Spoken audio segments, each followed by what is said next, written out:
નમસ્કાર, હું છું મિત્તલ અને આપ જોઈ રહ્યા છો ચક્રવાત ન્યૂઝ। નજર કરીએ સમાચારો પર ત્યારે પાકિસ્તાનમાં ચીનના પ્રોજેક્ટને ફરી એક વખત નિશાન બનાવી અને તેના પર હુમલો કરવામાં આવ્યો છે। પાકિસ્તાનમાં ચીન સંચાલિત સંદર્ક ખાણકામ પ્રોજેક્ટ સાથે જોડાયેલા સામાન ફરી જતા 29 વાહનોના કાફલા પર હુમલો કરવામાં આવ્યો હતો। બલુચ બળવાખોરોએ આ હુમલાને મંગોછરના કલાતમાં અંજામ આપ્યો છે। બલુચ બળવાખોરોએ પહેલા આઈઈડીનો ઉપયોગ કરી અને 20 વાહનોના કાફલાને નિશાન બનાવ્યો હતો અને પાકિસ્તાની સુરક્ષા દળો આ કાફલાની સુરક્ષામાં રોકાયેલા હતા। ત્યારે આઈઈડી બ્લાસ્ટ પછી બળવાખોરોએ ભારે ગોળીબાર પણ કર્યો હતો। આ હુમલાની માહિતી મળતા જ મોટી સંખ્યામાં પાકિસ્તાની સુરક્ષા દળો ઘટના સ્થળ પર પહોંચી ગયા હતા। પ્રારંભિક અહેવાલો અનુસાર આ હુમલામાં 8 સુરક્ષા કર્મચારીઓ ઘાયલ થયા છે અને કલાતના ડેપ્યુટી કમિશનરે પુષ્ટિ કરી છે કે આ કાફલામાં ચીનના કોઈ પણ નાગરિક ન હતા। સમાચારોમાં આગળ વાત કરીએ તો મહેસાણા એસીબી પોલીસે સફળ ટ્રેપ ગોઠવી હતી, જેમાં ખેરાલુ મામલતદાર કચેરી ખાતે પુરવઠા શાખામાં સસ્તા અનાજના પરવાનેદાર વેપારીઓને જુદા જુદા બહાના હેઠળ માસિક રૂપિયા 1000 થી 5000ની રકમ આ વેપારીઓ પાસેથી લાંચ પેટે હપ્તો લેવામાં આવતો હતો। જો લાંચ પેટે હપ્તો ન આપે તો બિનજરૂરી નોટિસો કાઢી હેરાન કરતા હોવાની ચોક્કસ બાતમીને આધારે હકીકત સત્યતા ચકાસતા ખેરાલુ મામલતદાર કચેરીમાં આરોપીએ ડિકોયરની હેરાન ન કરવા લાંચ અંગેની હેતુલક્ષી વાતચીત કરી 2 માસના હપ્તા પેટે રૂપિયા 10,000ની લાંચ માંગવામાં આવી હતી। આરોપી ડીકે મહેતા 10,000ની લાંચની માંગણીની રકમ સ્વીકારતા રંગે હાથ ઝડપાઈ ગયો હતો। એસીબી પોલીસે આરોપી સહિત લાંચની રકમ કબજે કરી આગળની કાર્યવાહી હાથ ધરી છે। વડાપ્રધાન નરેન્દ્ર મોદી 2 દિવસીય પ્રવાસે ગુજરાત પોતાના વતનમાં આવી રહ્યા છે। ત્યારે વડાપ્રધાન મોદી આગામી મહિને એટલે કે માર્ચ મહિનામાં 2 દિવસ માટે ગુજરાતના પ્રવાસે આવશે। ત્યારે તેઓ સુરત ખાતે આવવાના હોય, જે પહેલા તેઓ 2 અને 3 માર્ચ પીએમ મોદી ગુજરાત આવશે અને વડાપ્રધાન બન્યા પછી નરેન્દ્ર મોદી પ્રથમ વખત ગીરની મુલાકાતે આવી રહ્યા છે। વડાપ્રધાન Narendra Modi world wildlife day નિમિત્તે ગીર અને સોમનાથની મુલાકાત કરશે। તેઓ 2 માર્ચ સાસણ ગીર પહોંચશે અને ત્યાં રાત્રિ રોકાણ કરશે। ત્યારે 3 માર્ચે વર્લ્ડ વાઇલ્ડલાઇફ ડેના દિવસે જ Sasan Gir national board for વાઇલ્ડલાઇફની બેઠક યોજાશે। આ પ્રસંગે વડાપ્રધાન સિંહ સંરક્ષણ માટે નવી યોજનાઓની જાહેરાત કરી શકે છે। વડાપ્રધાન નરેન્દ્ર મોદીના ગુજરાત પ્રવાસ વિશે મળતી માહિતી મુજબ તેઓ 7 અને 8 માર્ચે ગુજરાતના પ્રવાસે પણ આવશે અને આ દરમિયાન તેઓ 7 માર્ચે સુરતના લિંબાયતના નીલગિરી ગ્રાઉન્ડ ખાતે યોજાનારા કાર્યક્રમમાં હાજરી આપશે। જે બાદ બીજા દિવસે 8 માર્ચે નવસારીમાં વડાપ્રધાન મહિલા દિવસના કાર્યક્રમમાં હાજર રહેશે। વાત કરીએ સુરતની તો સુરતના સિંગણપુર વિસ્તારમાં એક મકાનમાં દારૂનો અડ્ડો ચાલતો હોવાની માહિતી સામે આવે છે। સિંગણપુર વિસ્તારમાં સ્ટેટ મોનિટરિંગ સેલ દ્વારા દરોડા પાડી અને બુટલેગર અને તેની પત્ની ઘરમાં જ દારૂનો અડ્ડો ચલાવતા હોવાની જે બનાવ છે તેનો પર્દાફાશ કર્યો છે। મળતી માહિતી અનુસાર ગાંધીનગર સ્ટેટ મોનિટરિંગ સેલની ટીમે સિંગણપુર વિસ્તારમાં આવેલા આ મકાનમાં દારૂનો અડ્ડો ચલાવતા હોવાની બાતમી મળી હતી, જેને પગલે ટીમ દ્વારા દરોડો પાડવામાં આવ્યો હતો અને એસએમસી દ્વારા સિંગણપુર વિસ્તારમાં મોટી વેડ ખાતે ટેકરાવાળા ફળિયામાં મકાન નંબર 34માં દરોડા પાડ્યા હતા। ટીમ જ્યારે ત્યાં પહોંચી ત્યાં દૂરથી જ ઘરની બહાર ટોળું હોય તે પ્રકારનો માહોલ હતો અને ટીમ દ્વારા અલગ અલગ દિશાઓમાંથી કોર્ડન કરી અને તમામને પકડી પાડવામાં આવ્યા હતા। રેડ કરવામાં આવી હતી અને આ જાણકારી મળતાની સાથે જ મકાનમાં રહેતા બુટલેગર નવીન કંથારિયાની પત્ની આશાએ અંદરથી દરવાજો બંધ કરી દીધો હતો અને દારૂનો જથ્થો ઘરે લાવ્યા બાદ બુટલેગર નવીન ફરાર થઈ જવા પામ્યો હતો। મહિલા પોલીસને બોલાવ્યા બાદ બુટલેગરની પત્ની પાસે દરવાજો ખોલાવવામાં આવ્યો હતો અને અંદર તપાસ કરતા રસોડામાં દારૂ અને બિયરની બોટલને વોશ બેસિનમાં ખાલી કરી દેવાઈ હતી। પકડાઈ જવાના ડરે બુટલેગરની પત્ની દ્વારા દારૂનો નાશ કરી દીધો હતો અને સ્ટેટ મોનિટરિંગ સેલ દ્વારા દારૂ પીવા આવેલા 13 જેટલા શખ્સોને ઝડપી પાડવામાં આવ્યા હતા।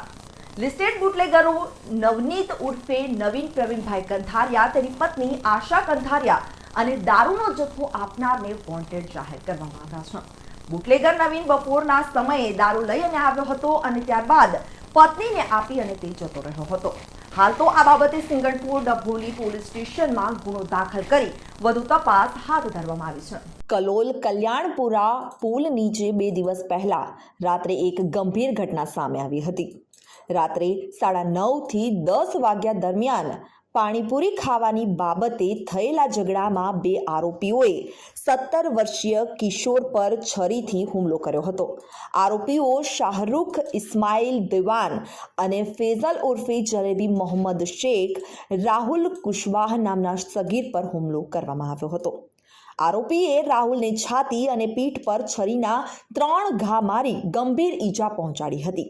ઘટના બાદ બંને આરોપીઓ ફરાર થઈ જવા પામ્યા હતા। આ આરોપીઓ વિરુદ્ધ રાહુલના પિતાએ કલોલ શહેર પોલીસ સ્ટેશનમાં ફરિયાદ નોંધાવી હતી। પોલીસે બંને આરોપીને ઝડપી લીધા અને કલોલ કોર્ટમાં રજૂ કર્યા હતા। પોલીસે આરોપીના રિમાન્ડ માંગ્યા ન હોય આરોપીઓના વકીલે કોર્ટમાં જામીન અરજી મૂકી હતી, જેની આજે નામદાર કોર્ટમાં સુનાવણી થઈ, પરંતુ પીડિત રાહુલ હાલ ખાનગી હોસ્પિટલમાં સારવાર હેઠળ હોવાથી નામદાર કોર્ટે આ જામીન અરજીની વધુ સુનાવણી માટે મુદત આપી છે। બંને આરોપીઓને સાબરમતી સેન્ટ્રલ જેલમાં મોકલવામાં આવ્યા છે। પાકિસ્તાનની કરાચી જેલમાં રહેલા ગુજરાતના 18 સહિત ભારતના 22 જેટલા માછીમારોને છોડવામાં આવ્યા હતા, જે પૈકી આ તમામ માછીમારો 24 ફેબ્રુઆરીએ ગોલ્ડન ટેમ્પલ ટ્રેન મારફતે વડોદરા આવી ગયા હતા।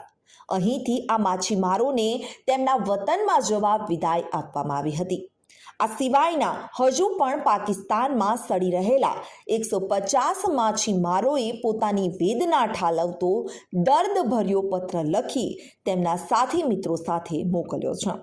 આ પત્રમાં માછીમારોએ લખ્યું છે કે પાકિસ્તાનની જેલમાં ભારતીય માછીમારોની દુર્દશા તમને જણાવી રહ્યા છે।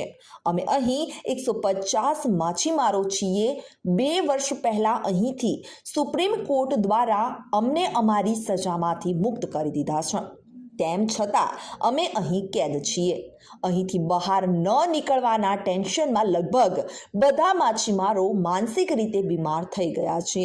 અહીં અમારી પરિસ્થિતિ સમજવાવાળું કોઈ નથી। તમને એ વિનંતી છે કે અમારી આ દુર્દશાને સરકાર સુધી જલ્દી પહોંચાડો અને અમને આ નર્કમાંથી જલ્દી બહાર કઢાવો। જય ભારત, જય હિન્દ, લેખિંતર ભારતીય માછીમારો। સુરેન્દ્રનગર લોકલ ક્રાઇમ બ્રાન્ચની ટીમે પાટડીના પીપળી ગામમાં મોટી કાર્યવાહી કરી છે। પોલીસે માલવણ હાઈવે પર રામદેવ હોટલની પાછળ ટ્રક પાર્કિંગમાં ચાલતા અવૈધ દારૂના સ્થળ પર દરોડો પાડ્યો હતો। પોલીસે દરોડા દરમિયાન વિદેશી દારૂની 2720 બોટલ અને 1440 બિયર ટીન મળી કુલ 4160 બોટલો જપ્ત કરી છે।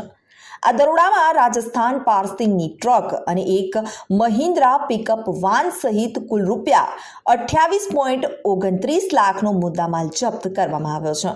પોલીસે આ કેસમાં 3 આરોપીઓની ધરપકડ કરી છે। ત્રણેય આરોપીઓ પીપળી ગામના રહેવાસી છે। એલસીબી ઇન્સ્પેક્ટર જે જાડેજા અને તેમની ટીમે માલવણ પોલીસ સ્ટેશનમાં પ્રોહિબિશન એક્ટ હેઠળ ગુનો નોંધી પોલીસે વધુ 4 આરોપીઓની શોધખોળ શરૂ કરી હતી। દ્વારકાના ભીડ ભજન ભવાનીશ્વર મહાદેવ મંદિરમાંથી શિવલિંગ ગાયબ થઈ ગઈ હતી। શિવરાત્રી પહેલા આવા બનાવથી ભક્તોમાં ભારે નારાજગી પ્રવર્તી હતી।